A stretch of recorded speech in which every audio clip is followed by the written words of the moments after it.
세상의 다양한 썰들을 풀어보는 썰거지입니다.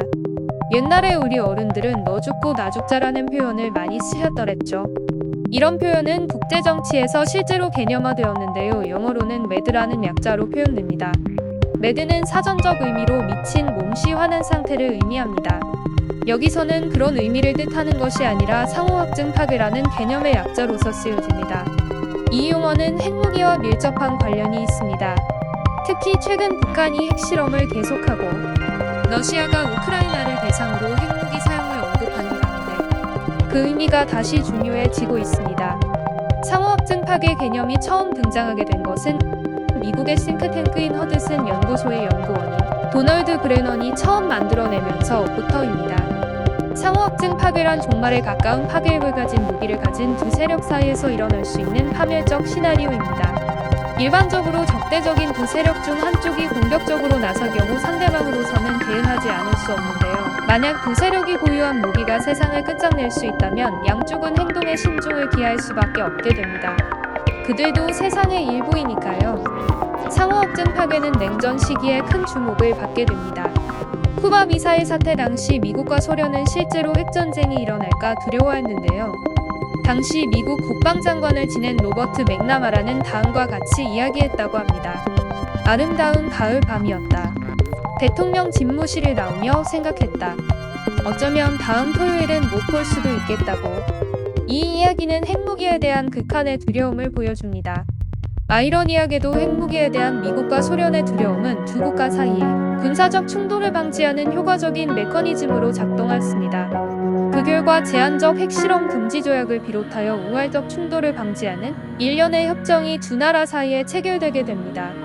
상호합증 파괴는 두려움을 두려움으로 막는 억지 전략으로 재래식 군사력이 아닌 핵무기를 통해 구사할 수 있는 전략입니다. 재래식 군사력을 통한 억제의 경우 전략과 전술을 통해 역량의 격차를 어느 정도 극복이 가능하며 또 실제 싸워보지 않으면 그 결과를 정확히 알 수 없다는 허점이 있습니다. 반대로 상호합증 파괴는 핵무기로 인한 결과가 매우 확실하므로 혹시나 전쟁을 통해 이길 수 있을지 모른다는 낙관적 전망을 하지 못하도록 합니다.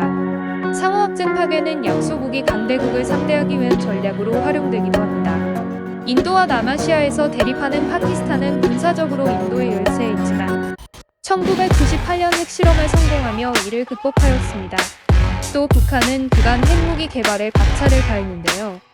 미국에게 실질적 군사 위협을 제기하여 미국과 독자적으로 협상을 주도하겠다는 생각이 담겨 있는 것으로 분석됩니다. 과거 중국도 핵무기 개발에 열중했습니다. 냉전의 한복판에서 우방인 소련과도 갈등이 깊어지며 고립될 위기에 처하자 이를 타개할 목적으로 핵개발에 전력을 다한 것입니다. 상호합증 파괴는 우크라이나를 침공한 러시아가 핵무기 사용을 언급하면서 다시 주목받고 있습니다. 상호합증 파괴의 허점은 핵무기를 보유한 당사국 간에는 억지력이 잘 유지되지만 핵무기를 보유하지 않은 나라의 경우 속수무책으로 당할 수밖에 없다는 겁니다. 이 경우 상호합증 파괴가 아니라 일방합증 파괴가 될 것이기 때문입니다.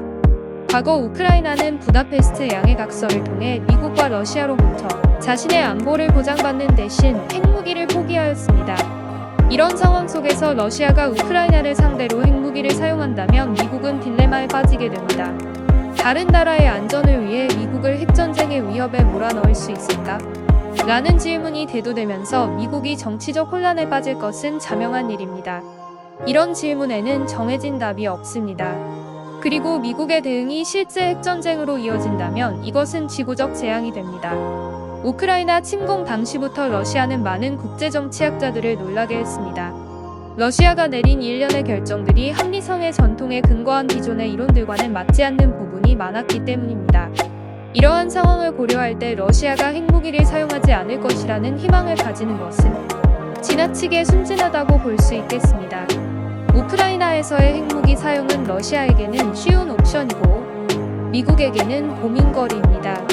그동안 상호합증 파괴는 우리가 소극적 평화라고 부르는 전쟁 오는 상태를 만드는데 어느 정도 일조였습니다. 그러나 이러한 평화의 시기 동안에도 세상 어딘가에는 계속해서 전쟁이 일어났고 또 많은 고귀한 생명이 사라져갔습니다. 어쩌면 상호합증 파괴가 적용되는 나라는 오직 강대국과 소수의 핵보유국이 아닐까 싶습니다. 그렇다면 우리는 이 개념에 대해 다시 생각해 볼 필요도 있겠습니다. 전쟁에 희생당한 많은 사람들을 위해 기도하며 오늘의 영상을 마칩니다. 시청해 주셔서 감사합니다.